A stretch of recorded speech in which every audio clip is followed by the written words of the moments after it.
risked everything, and I bought my first PC. And for 8 months, I didn't left this PC night and day, night and day, night and day, night and day.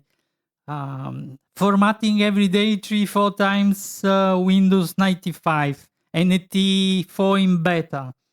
And I learned to do IT professional, IT engineer basically, and the basics of the networking. And with my background in electronics, I started immediately in general networking Italia with very proficient way and methodology. And I started learning, testing, investing. From 2004, I was working in Vodafone. I started my little business, Alcobit, with few clients that the old company has